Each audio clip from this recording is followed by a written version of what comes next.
Hey, Corp here. We are getting ready. It's been a while since I streamed, but I'm pretty excited for the stream today.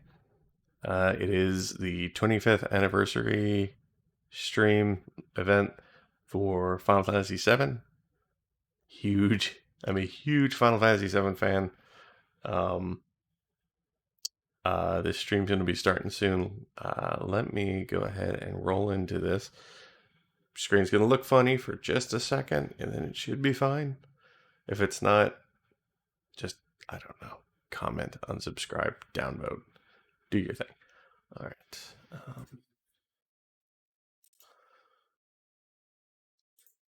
Is this not going to go full screen for me?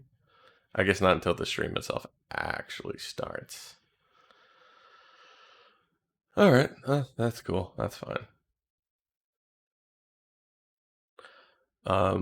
So we'll full screen this when it finally does start. All right. Well, I got a couple of minutes here, so I'm gonna just dive into my own spiel on what I am anticipating for this, and if there's time, I might even go into my crazy conspiracy theories. In fact, fuck it, I'm gonna go straight to conspiracy theories. I believe, and this logo gives me even more faith in this, with Sephiroth being the final boss. I also, before I continue, I don't know if I should have spoiler warnings. This is your one and only spoiler warning. Close this video if you haven't played FF7 Remake. All right. At this point, you're on your own. With Sephiroth being the final boss of Part 1, and with the reveal that Zack actually survives due to the events of the ending, I don't think Sephiroth is actually going to be the main villain of the remake series. I think Jenova is going to be the main villain. There's a lot of reasons for that, and I have 4 minutes to try to explain this, so I won't be able to go through all of the details. But I think in an attempt to tell something new, I think, and I also think that Remake Part 1 did some really interesting things with how Sephiroth is presented. They did a great job with how he's presented because fans know of FF7. You don't see this in other media, but in FF7, we know that Sephiroth is a war hero. And prior to Nibelheim, he is beloved by everyone. Everyone loves Sephiroth. So they did a great job capturing that part of Sephiroth in Remake Part 1, where he didn't seem like just a villain. He seemed like someone who could have been a hero at one point. You know, he seems very charismatic and sort of not likable, but you could tell there was a little bit more to him than just being mustache twirling villainous. So I think Zack survives. I think he survives in the past. And the reason, I don't think we're in for a lot of timey-wimey shenanigans. I think that part already happened. I think the events of FF7 Remake changed events. I don't think there's going to be any further time travel bullshit. I think it changed events, including that Zack survived. I think Zack survived, took Cloud to Midgar, and at that point left Cloud with the Buster Sword. I suspect Jenova, because of his connection to Jenova and Sephiroth through the Jenova cells, I think they probably took control of him. This is going to be a very long-winded conversation. I'll have to pick up later. But I think part 2 is going to have Zack as the final boss. And then I think part 3 is going to be Cloud, Zack, and Sephiroth team up to face Jenova. I think Jenova is actually going to be a legitimate character with her own motivations in the remake series. You know, she is supposedly this cosmic world-ending threat. I think she peered into this alternate reality, alternate timeline, whatever you want to call it, of the original FF7. I think she saw that she ultimately loses, and now she has got the main cast to break away. I think the story of part 2 is going to continue nearly identical to the original FF7 up until Temple of the Ancients. Because if you think about it, that's when things start to go wrong for Jenova. Because Cloud knows that Aerith is supposed, quote unquote, supposed to die. Oh, never mind. Forget everything I just said. Oh, I still have 3 minutes to talk you guys' ear off. So, I believe that because Cloud knows that Aerith is, quote unquote, supposed to die, I think Jenova / Sephiroth, whoever you want to call that consciousness, is going to manipulate him and say, hey, the only reason Aerith has to die is because she has the holy materia. So, Cloud, if you give us the holy materia and the black materia after Temple of the Ancients, Aerith doesn't have to die. I think that's what's going to happen. In fact, I suspect Cloud will actually leave the party and journey to Reunion. I kind of suspect the way part 2 might end is Temple of the Ancients happens, Cloud leaves, Tifa becomes the leader of the party, they journey to City of the Ancients, and instead of Aerith dying, instead of facing Jenova, I think that's when it's going to be revealed that Zack is actually under the control and influence of Jenova / Sephiroth. And that's going to be your final boss fight. I think part 3 would then open. Maybe it doesn't end there. Maybe it does just continue on to Reunion. I could see that. And either you end with Meteor being summoned, or you end, shortly thereafter. So, I guess maybe that makes the most sense, is you go to Northern, well, it's not really a crater at that point, but you go to what becomes Northern Crater. You go to the Reunion, and that's where stuff goes down. And then I think part 3 is going to be Tifa leading the party.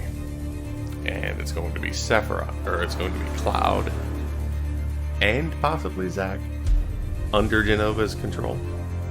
And then the story would ramp up until Cloud, Zack, and Sephiroth are all 3 fighting to overthrow Jenova. Alright. So, 20 seconds. What do I anticipate for this stream? I'm interested to see, obviously, anything with part 2. Ever Crisis. I think we'll probably get more info about Ever Crisis, and I think we might get like a title screen for part 2. But let's see what we get.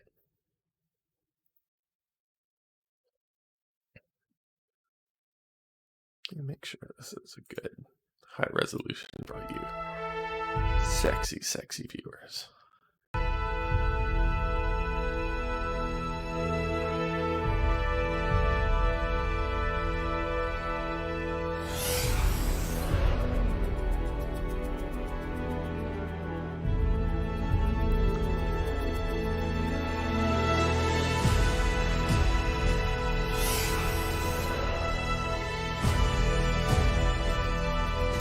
I'm actually really excited about the idea of Ever Crisis. The only thing I'm not into, I love the like chibi graphic style they have, you know, where it's like all very kind of cutesy and hyper stylized. I don't like that when you go into combat, it switches to the modern graphics, like the ultra realistic graphics. I don't like that. To me, that feels very mobile gaming and not like to me, not that feeling way.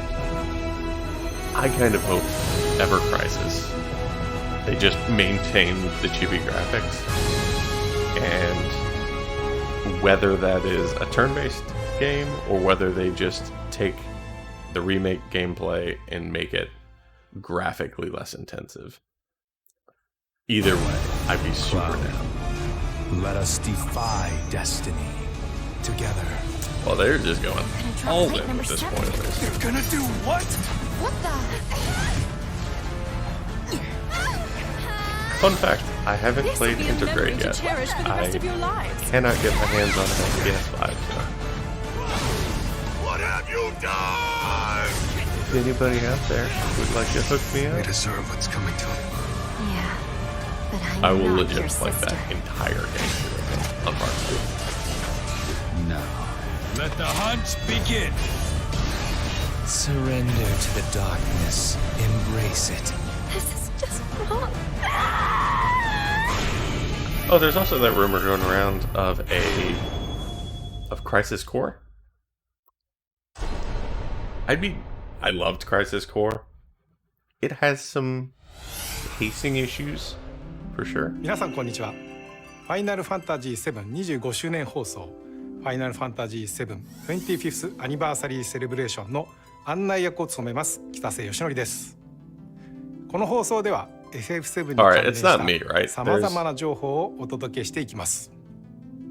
短い時間ではありますが、皆様にお伝えしたい最新情報がたくさんありますので、ぜひ最後までお付き合いください。最初にご覧いただいたのは、ファイナルファンタジー7リメイクインターグレードの Steam 版の配信決定のお知らせでした。スティーブンユーザーの皆さん、お待たせいたしました。ついにこの日がやってまいりました。プレイステーション4版ファイナルファンタジー7リメイクはおかげさまで皆様に大変高い評価をいただきました。昨年はプレイステーション5版、そして PC 向けにはファイナルファンタジー7リメイクインターグレードをエピックゲームストアで発売いたしました。この度 Steam でリリースすることで、さらに多くのプレイヤーの皆さんに楽しんでいただきたいと考えております。また、ファイナルファンタジー7リメイクインターグレードはすでに一部地域で発売されている Steam デックにも対応いたします。Steam デックなら場所を選ばず気軽に本作をお楽しみいただけます。You know, I hope they let me transfer my 続いては data from FF7 PS4 25周 to 年に関連 PC, した but 情報をご覧ください。 I don't even care. I am so stoked. Plus, if it has like full Steam Shop or Steam Lab support workshop, there we go. That's pretty sweet.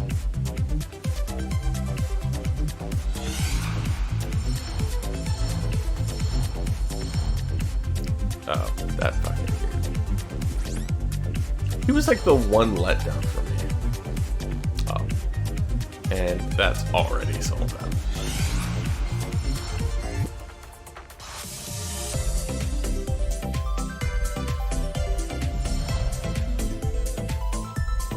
I'm digging the little EDM rendition.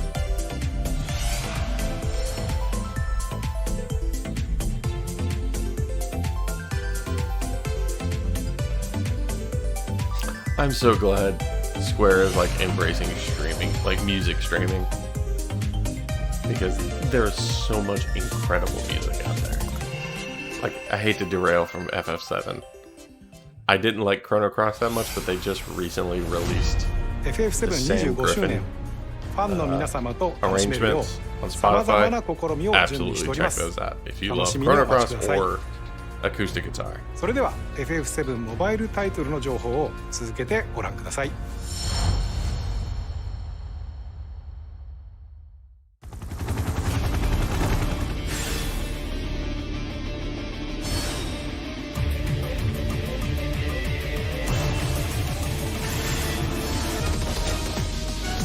I still maintain my theory that the player in First Soldier is meant to, like, quote unquote, represent young Sephiroth. Who knows if that'll be true? But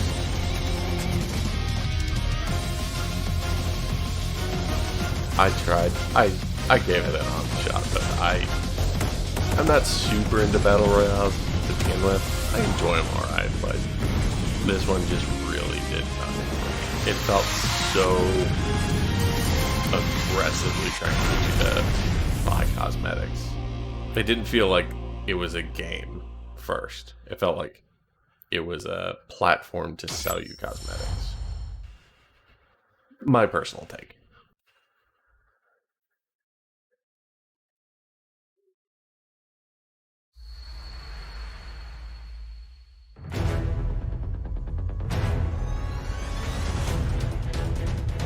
Man, I love this. I love both the art styles at this point.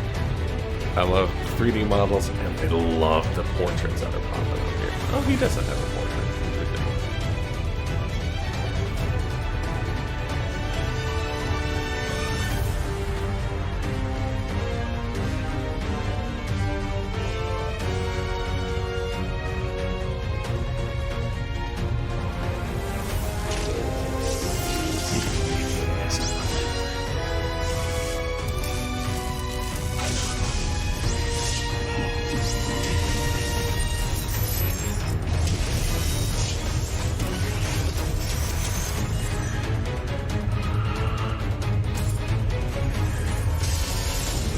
I wish.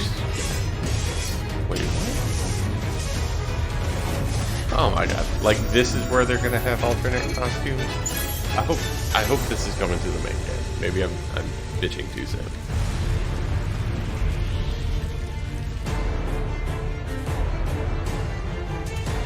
But yeah, I love this art style.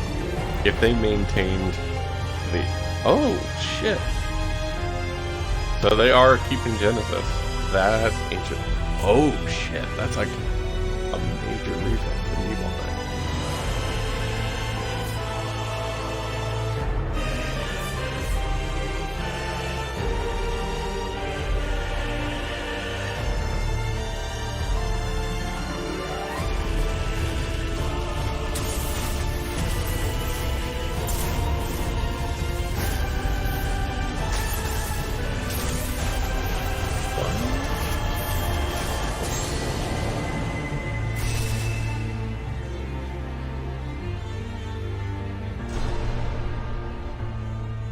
I wonder if they're implying that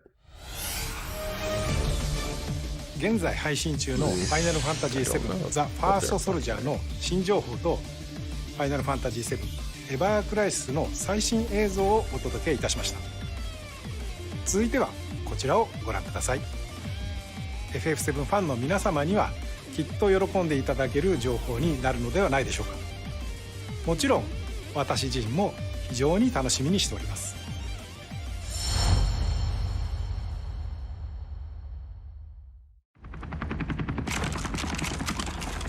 Boy, oh boy. Oh, yep.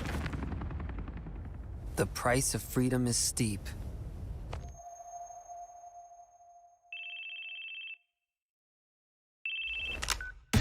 Zach speaking. Making progress, Zach.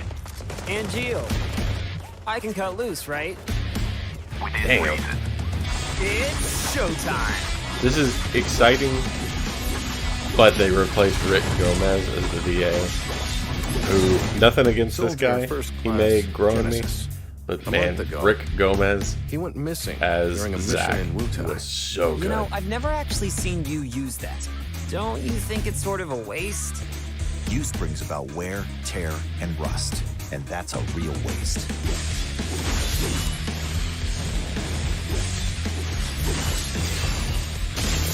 Interesting. So this definitely looks like it's keeping the same combat system, which I don't think is a great surprise. Gave birth to the man we know as Genesis. Project G. Project Genesis. Settle down, Zach the puppy.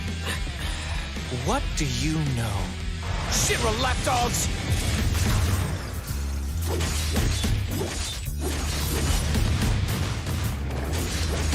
I do wonder if they're going to streamline the story.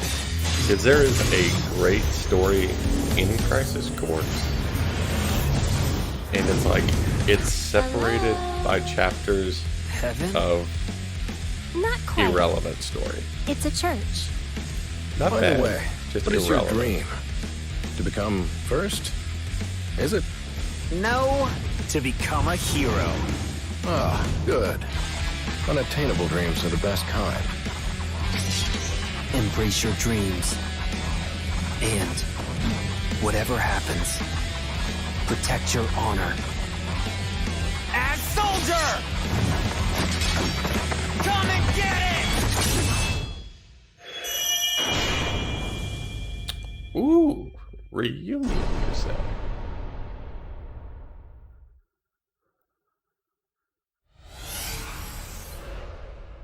I'm down for that. I don't think that's gonna rock anyone's world, but I think it's still pretty cool. Oh shit, they're just going right into another announcement? What we've done, that's set in stone. The past is forever. But the future, even if it has been written, can be changed. So focus on the future, not the past. He wants to finish what he started. He wants to reclaim his birthright and rule over the planet with Genova at his side.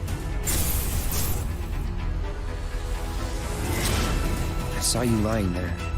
I figured it was too late. Wait, what are you implying? That I died? That I'm some kind of imposter?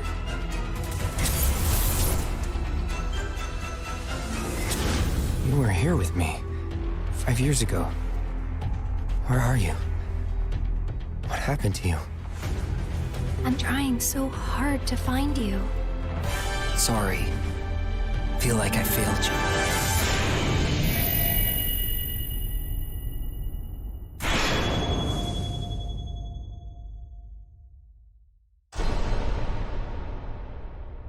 Ooh. Now, I'm taking that to mean ファイナルファンタジー7リメイクプロジェクトの第2作目にあたるファイナルファンタジー7リバースを発表させていただきました。現在チーム一丸となって制作中です。そしてリメイクプロジェクトの発表時から複数作にわたって展開することをお伝えしておりましたが、ファイナルファンタジー7リメイク、ファイナルファンタジー7リバース、そしてその先のもう一作の全3部作で完結することをお知らせいたします。まずはファイナルファンタジー7リバースを楽しみにしていただき、ぜひ本プロジェクトの完結までお付き合いいただければと思います。25周年もそれ以降も皆様にお楽しみいただけるようチーム一同尽力してまいります。本日はお付き合いいただきましてありがとうございました。Sephiroth one. I'll dive into it more when this is over. Was that everything?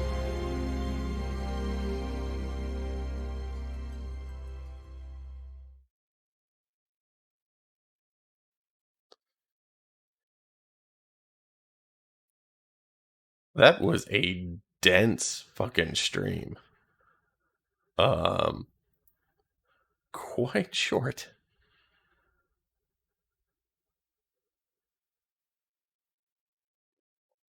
Wow, 18 minutes. Short but dense. Like they came out like I don't even think we had time to like really process everything. So this is all great news. Like I say, I'm not quite sure what I think on Ever Crisis just yet. Can I just get some kind of like a decent backdrop for this? Can I maximize this? Can I just no? Let's find a nice screenshot to jump right into here. I'm gonna use this while we jump around.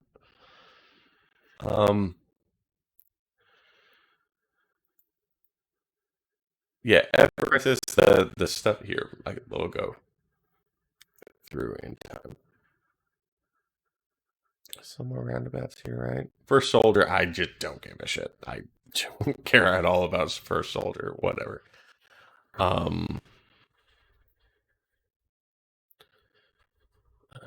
think this was their season 3 stuff. Yeah. Ever Crisis. I love all of this. I love the graphics here. I love the artwork that they've got. This is actually very cool. This doesn't look like Nomura's style, actually. Mostly like the lips. Nomura has like a very... That's what I find the most distinguishing about this. It could be Nomura. I could be completely full of shit. But no, this all looks super good. The combat stuff they kind of showed, I'm curious. It looked awful mobile gamey. Is there a sequence here somewhere? Here. I'm going to show the UI here in a second. Here. Okay, so I don't really like how this looks. And this also is... This is clearly... Well, I guess not clearly, because I forget. Cloud does 1v1 Rufus, even in the OG game. But it's still using the realistic graphics, and more specifically using the remake graphics, which are slightly different from the OG. I just don't know. I don't know how I feel about this. Like I said, this kind of feels a little bit mobile gamey. It is probably a mobile game, but, you know, very likely to come to the Switch. And yeah, I don't know. I don't like auto battlers, and obviously we see here there's an auto option. And I don't know. We'll see how that is. Conceptually, I'm all about this. And I think the reason I am, like, very excited about this regardless is that here, this is as OG FF7 as it gets. They don't have the blood splatters. Maybe they feel like that's going to be a bit much. Maybe they have to tone that back. Or maybe this is before that because the characters aren't in the rooms yet. Who knows? But what I love about this is that a lot of people love the original FF7. And a lot of people wanted that experience in HD. I appreciate that. I loved the original games as well. But I'm actually more excited because they're clearly willing to make changes. So for like FF7 Part 2, I'm excited because I don't know what's going to come next. I don't know where the story's going to go. It could wind up ending... Sorry that I live in constant noises. No, I'm excited because I don't know where the story's going to go. You know, it gets me speculating. You know, it makes me wonder, like, you know, how are things going to end? Is Aerith going to make it? Or is that just a tease? Are they just trying to break our hearts all over again? So I don't know. You know, and it could be something completely different is going on. You know, maybe the entire game, the entire series is in Cloud's head. I don't know. I still hold firm to my theory, but, you know, there's every possibility I'm completely off base. But yeah, what I like, again, just summarizing, is the thing I love about this is if you are a purist and you just want OG FF7, bam, here you go. Ever Crisis will hopefully be that for you. It will be the definitive version of FF7. Now, because of what they've shown for the combat, I am hesitant to to say that will be the case. I would think they would want to go one of two ways. Either A, you go with the old school turn-based combat exactly how it was. Or B, you use the gameplay from the new games. And I guess if you were going to go that route, like I said, I would honestly prefer to just keep the stylized chibi sort of visual style for combat as well. But, you know, it's neither here nor there. But, yeah, to me, in my opinion, this, by having Ever Crisis, or at least this definitive version of the classic story, it opens them up to say, hey, this, we're going to skip over that for right now.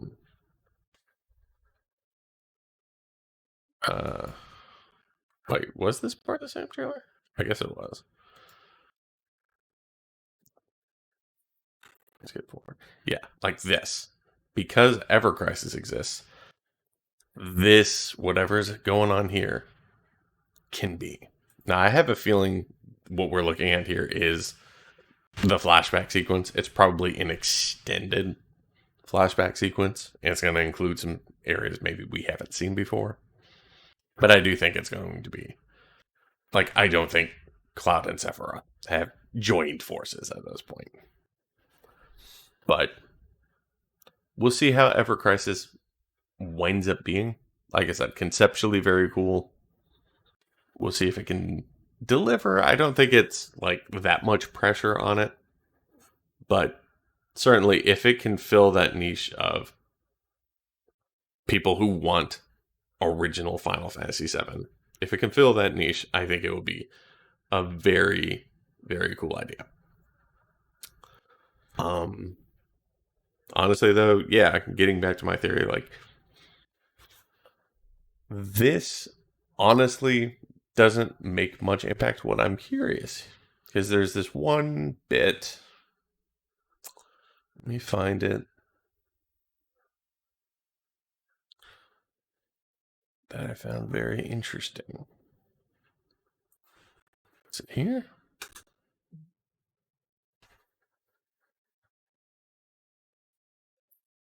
Did we already pass it?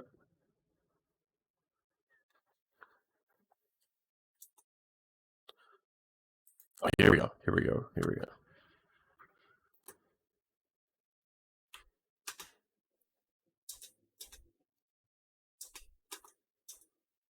Okay. So, implication here is, let's see when he turns to face.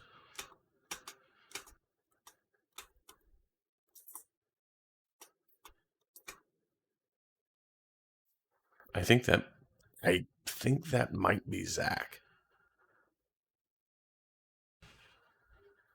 I could be wrong. I feel like that might be Zack. It's hard to tell because some of these characters are a little bit androgynous. Because there's also part of me that's like, yeah, that could be a new character. That could be. It definitely does not look like one of the trio from Advent Children. Like that could very easily be a woman. The blood splatter is kind of interesting. I don't know what that's implying either. But like I said, I may just be completely off base.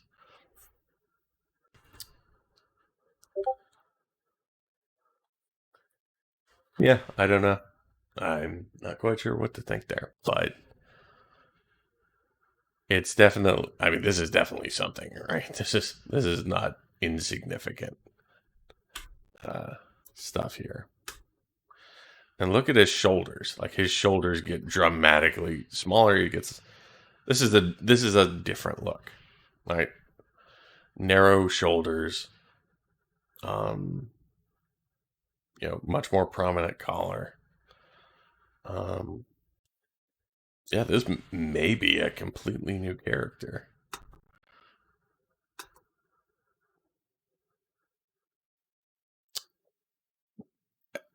This is one of the defining things with FF7 too, specifically, is like bangs are always very notable. I wonder if this is just a young Sephiroth. I'm struggling to think who else has that look. Because even Zack, when he's younger and he has shorter hair, I feel like there's still a little bit more of a mullet going on for him. So I don't think this is Zack.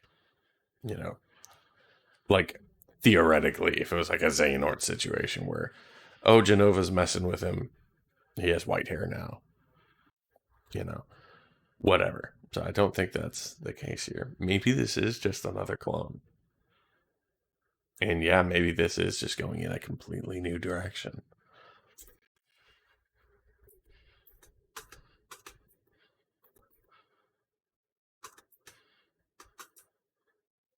Why is this shit so blurry? I told it not to be blurry. Here, let's go hella slow. All right.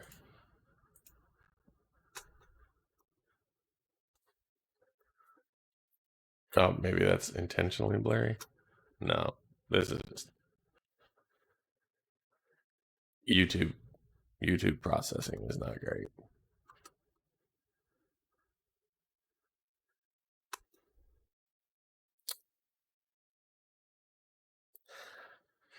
I'm gonna say this, like, well, I guess I'm not gonna say anything. I suspect this is a young Sephiroth, but I don't know what the context here would be or what the implication of that is either. Unless, because yeah, this is related to part 2 and not the first soldier, because the first soldier is where I would naturally expect to see a little bit more. I wonder if they're going to do a deep dive onto Sephiroth's background, because this is certainly not the Sephiroth we know, but this could very well be like a much younger Sephiroth. Like if Sephiroth is, let's call it 30-ish, then I could see where this is like could be an 18-year-old-ish sort of Sephiroth.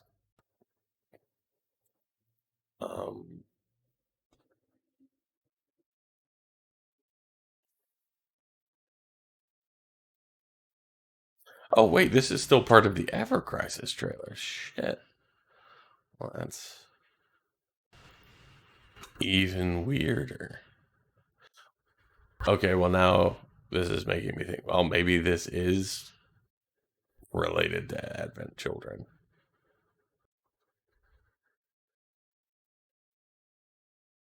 Sword changes here, right? This is a different sword. I can't tell if that looks like the Shinra logo as I fucking forget what those are called. Subi?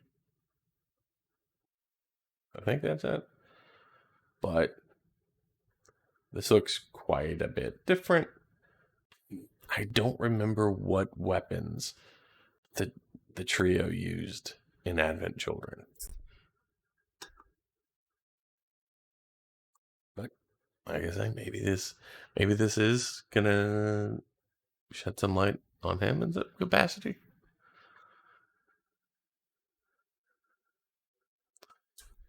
Yeah, that definitely changes the context of all this, though.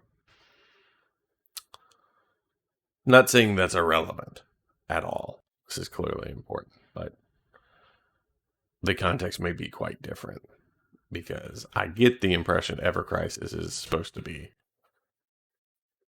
the entire compilation of Final Fantasy VII prior to the remake. So this may very well be something related to Advent Children, which I presume will be part of Ever Crisis. So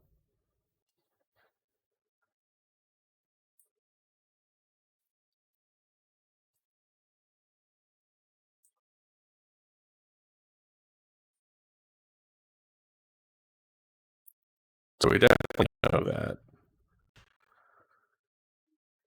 What is this? I'm assuming this is Nibelheim. I just don't quite remember what the landscape there looked like. But given the pine trees, like this would make sense to be Nibelheim.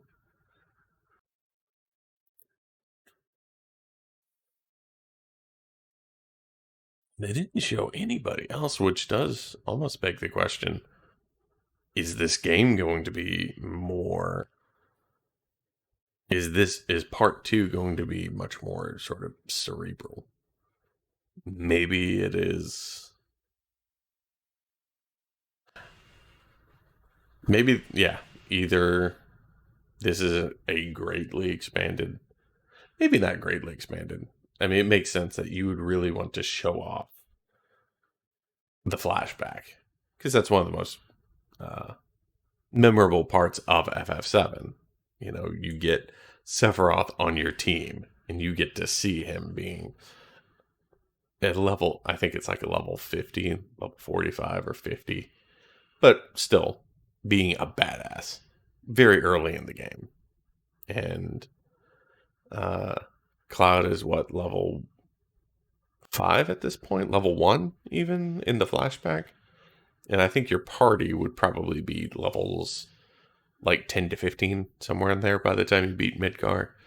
So seeing Sephiroth as a level 45, 50, something like that, would definitely show like, oh, okay, he was back then a lot stronger than you are now. But yeah, so yeah, I guess maybe I'm just looking for stuff where maybe there isn't all that much. Yeah, maybe this is just the re-exploration. Yeah, for people who didn't. Yeah, the voiceover is quite interesting though. I couldn't quite tell who he was talking to. Let's break that down.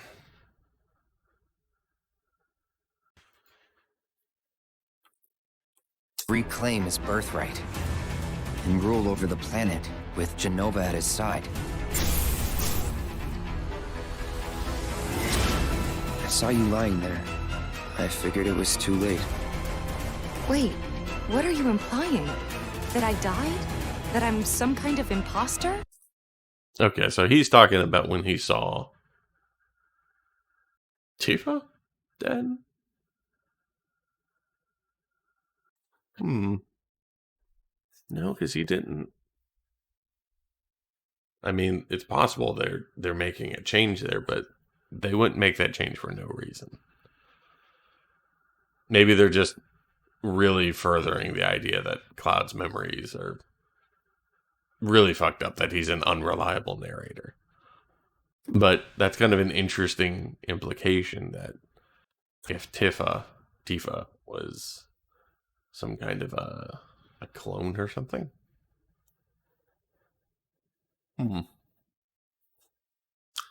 Also, did not don't want to underplay the fact that Crisis Core, the remake, and it does look like a remake, is being called Reunion. So that definitely lends credence to he's going to have some role to play at the reunion. So what that is, we'll see. Trying to think, did we get another good look? Yeah, we do, of Zack. What happened to you? Yeah, see, he's got a little bit more of a hedgehog thing going for his hair. So whoever that was in the Nibelheim scene, which, like I said, may be irrelevant now that not irrelevant, but it may not be connected to this game in any real capacity. But definitely, regardless, that definitely isn't him. But the fact that Crisis Core is being called Reunion, I definitely think it's going to have some correlation to the reunion. So I kind of suspect Zack's going to be there. And actually, maybe that's the route they're going to go with Reunion. You know, instead of, like, maybe it is like a shot-for-shot retelling of Crisis Core until the ending. And maybe they go with the ending of Zack surviving. That would actually make a lot of sense, because if they have Ever Crisis that's going to cover the same ground, then, yeah, it would be kind of redundant to tell the same story twice in two competing forms of media. So yeah, maybe that winds up being the difference. I still hate that we're losing Rick Gomez as a voice actor. The new Zack sounds... I think he'll just have to... You know, he's going to have an entire game to grow on me. Rick Gomez just nailed Zack. Like, made him such a lovable character. Those are just big shoes to fill. And this is board gameplay. Yeah, it looks good.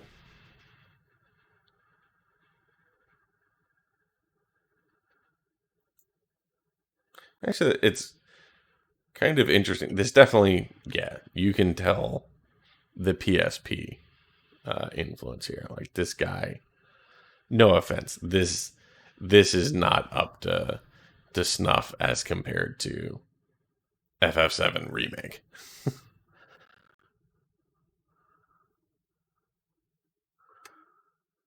I'm surprised, actually, they used the term reunion for Zack's game.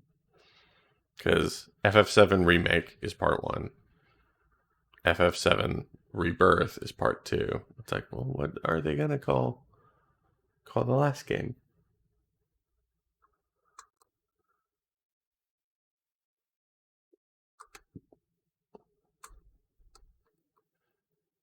I was trying to see if Aerith looks like Remake Aerith, or if she looks closer to the original. Or not the original, but the Crisis Core.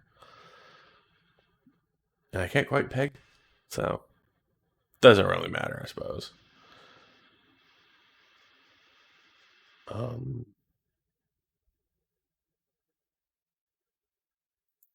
Back to the shot.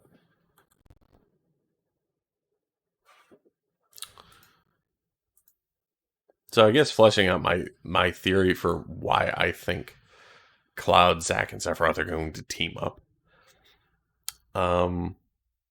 My theory is that Jenova, as this cosmic planet-destroying being, I think has the capacity to look into other timelines, other realities, what have you, or sort of perceive other ways that things could play out. I think she sees that she is supposed to lose. She's supposed, Final Fantasy VII original is supposed to happen.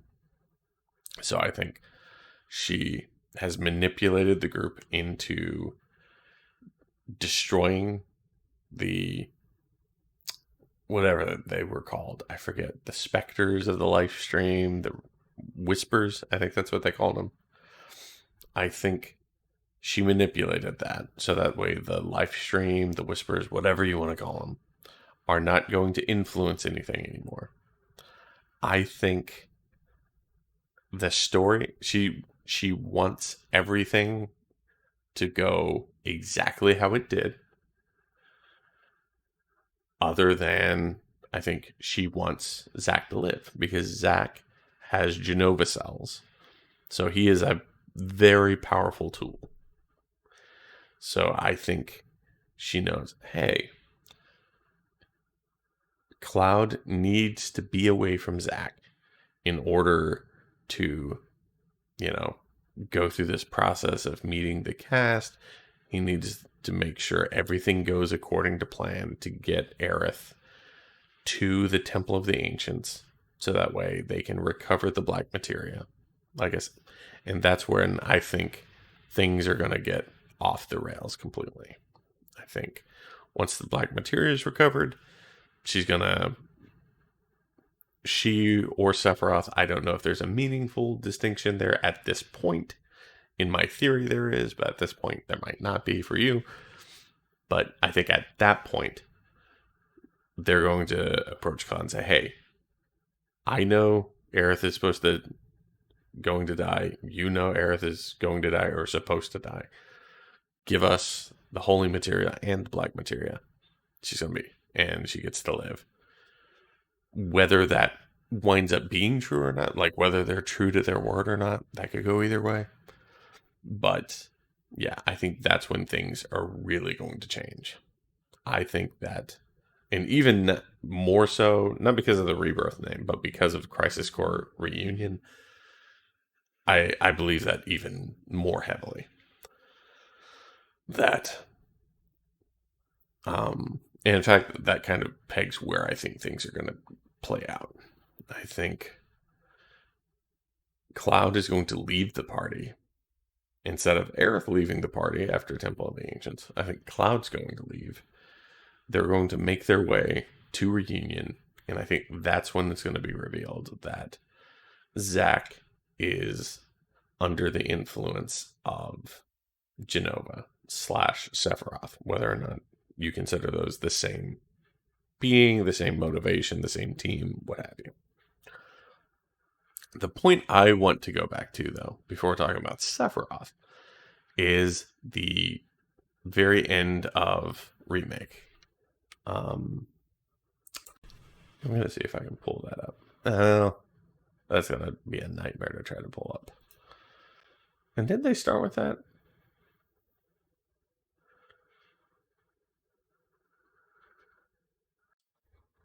I thought they had, but I guess maybe they didn't.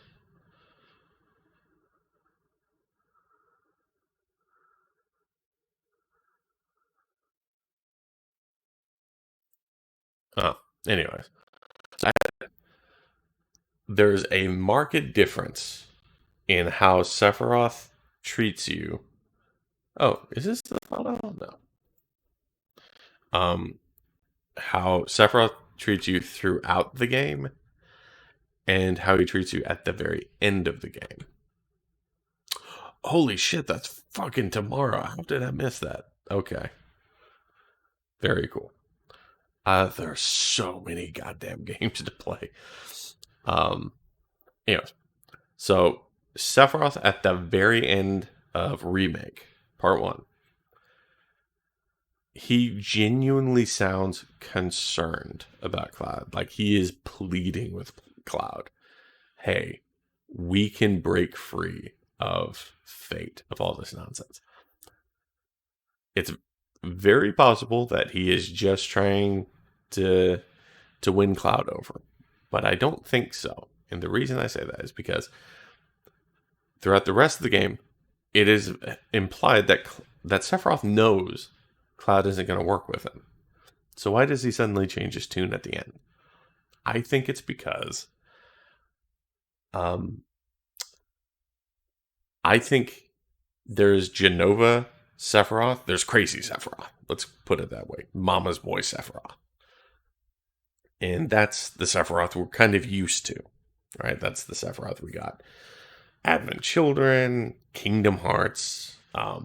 It's the version that you saw all throughout OG Final Fantasy VII.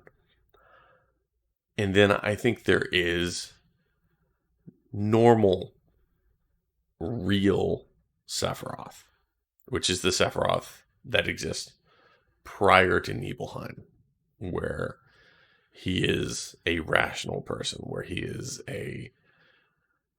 in fact, a hero. You know, Sephiroth was a war hero. I think at the end of Final Fantasy VII, you're not talking to the Sephiroth you think you're talking to. I think you're talking to the actual Sephiroth, who doesn't want to destroy the world. I think you're talking to a Sephiroth who wants to be free of Genova's influence. I think you're talking to the Sephiroth who believes he is a monster. That, when he freaks out, when he realizes he was the result of these experiments. I think that is what Sephiroth is actually trying to communicate with Cloud. I think he's trying to say, help me break free of Jenova and help me free us from Jenova's control over fate. Because if she can sort of look at all these realities and decipher, I think it's a Doctor Strange situation in a way, where Jenova is able to either predict these different outcomes or sense these different outcomes, so that way she can find, hey, here's how I win. Original Final Fantasy VII, that's how she loses. And so this version is her saying, okay, I'm going to keep everything nearly the same, but I'm going to change a few things. And I think that's where the whispers come in, when she tries to change things.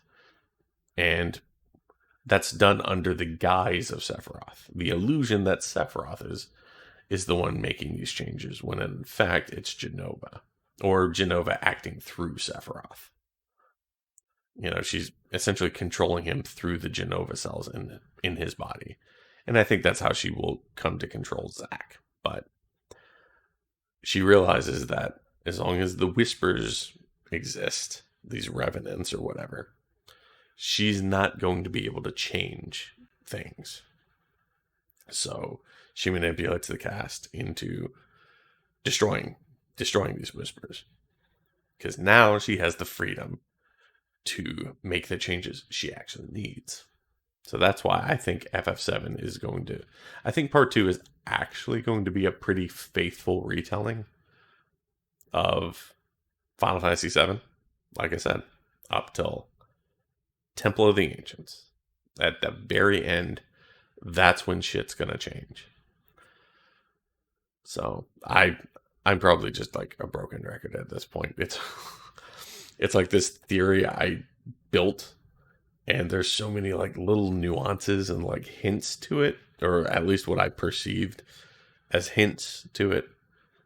And I've wanted to do a video on this for so long, but if you look at any of my other videos, I have zero editing skills. So this is kind of my outlet, I suppose. But yeah, no. So because of that, Sephiroth wants to be free of Jenova's influence as much as anyone. So I think that's where he is trying to reach out to Cloud. I think Zack and Aerith are an item. And so if one of them dies, they both have to die. And if one of them lives, they both have to live. I think it could go either way. I'm more inclined to believe that Aerith is going to live at least until the very end of the game. And I think, in my mind, what makes the most sense is Aerith is going to attempt to sacrifice herself to summon the holy, or activate the holy materia. I think you're going to have Cloud and Zack attempt to take on Jenova. And we're going to see like a fully powered Jenova. Like Jenova as a real character. I think at a certain point, it's no longer going to be Sephiroth that we're interfacing with. I think we're going to actually interface with Jenova proper.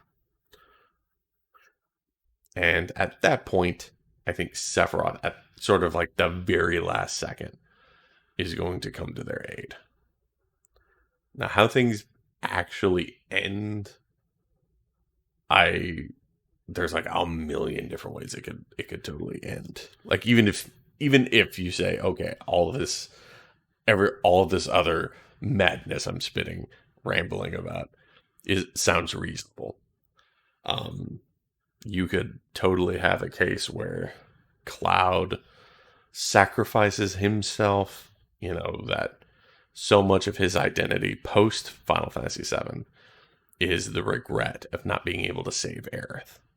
I could totally see him sacrificing himself in order to,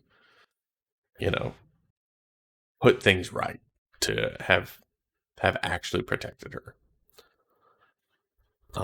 I could also see Sephiroth being the one who makes the sacrifice, which would be ironic, but also kind of fitting, is if he winds up...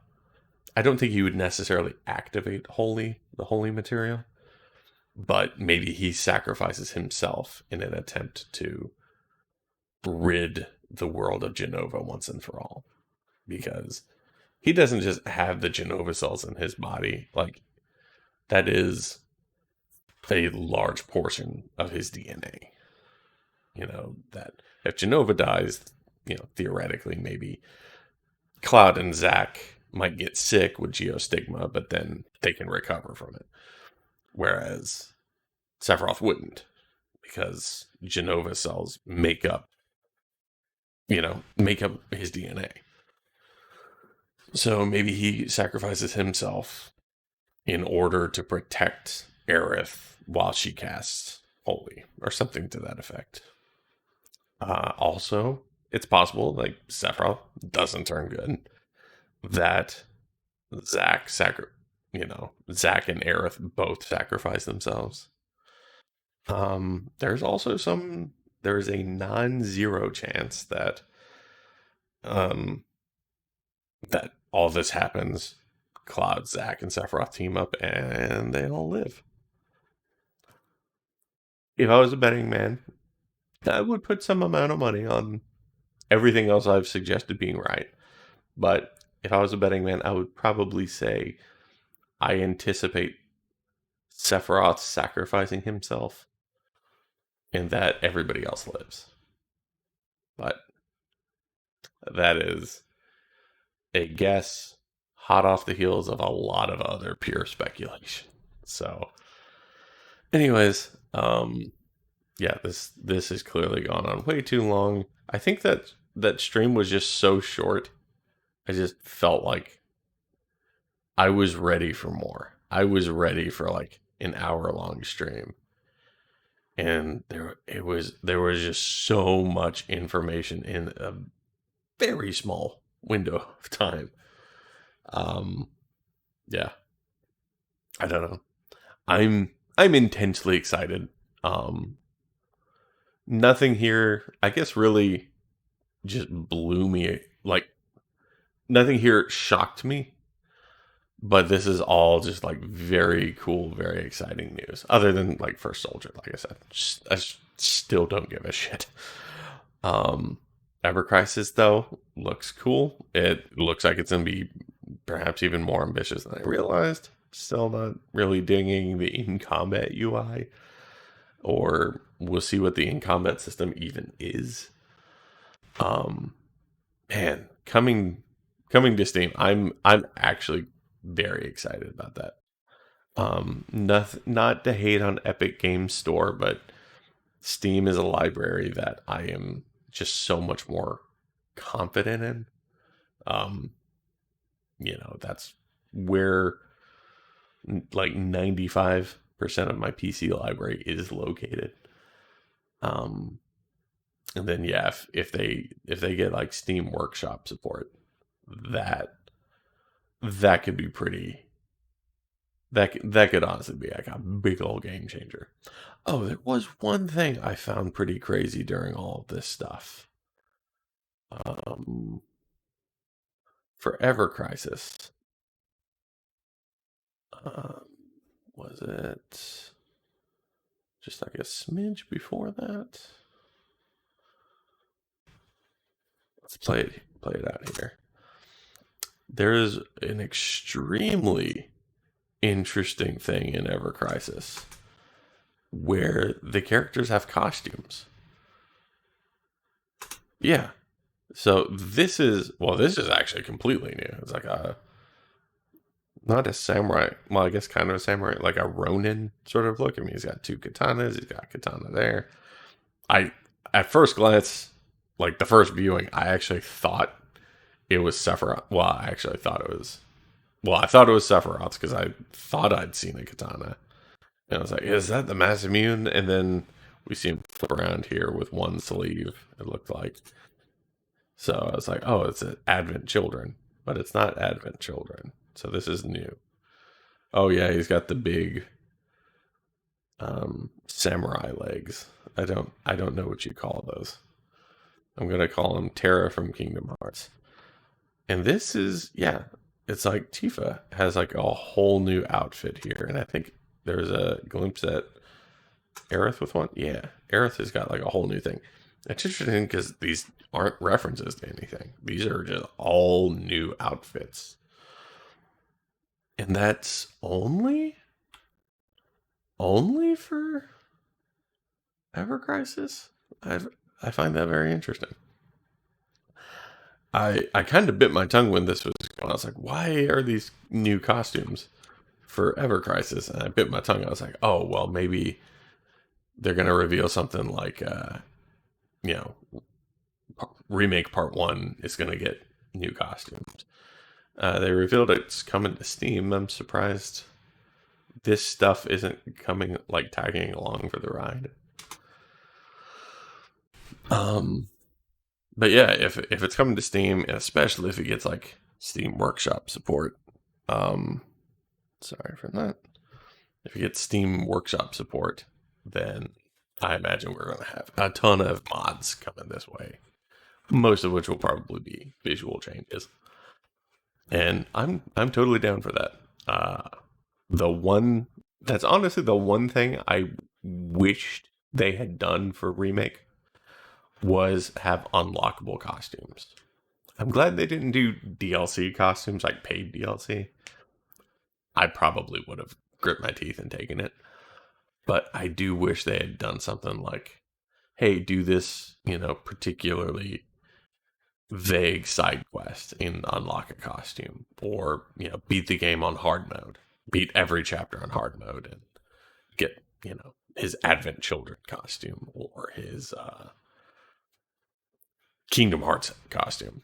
I know Kingdom Hearts isn't everybody's cup of tea. I still think that's the coolest Cloud has ever looked. Here we're on a journey because that's how you spell it.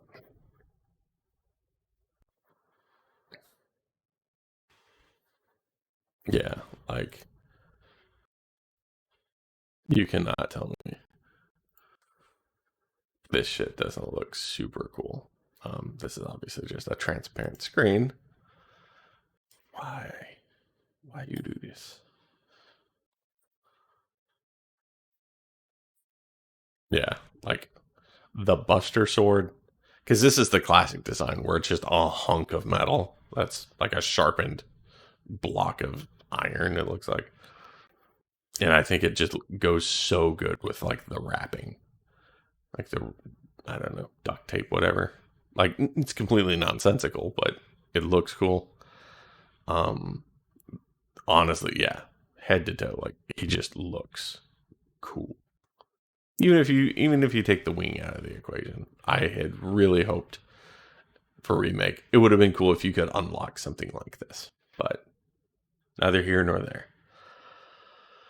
Anyways, well, I'm dragging this out too long. Yeah, the 25th anniversary stream, incredibly short. Like I said, very dense. All looks good to me. And yeah, I'm definitely as soon as I shut this stream off, I'm gonna be checking out the Steam version, seeing if there's any info on that. But all right. Well, if anybody watches this, like, kudos. Tell me how crazy I am. Yeah, what are your thoughts for the future? Do you think there's anything going on with? I don't know. There's so many wild theories. I love reading people's thoughts. Obviously, none of us really know what's like going on. That's great. Yeah, if if this was entertaining, interesting, anything, please consider giving it a thumbs up. Consider giving it a subscribe. Leave a comment though. I genuinely love like interacting with you guys. Anyways, all right. Well, I actually do have real life things to address now. But yeah. Thanks for watching, and until next time, be well. Oh, no, that's not.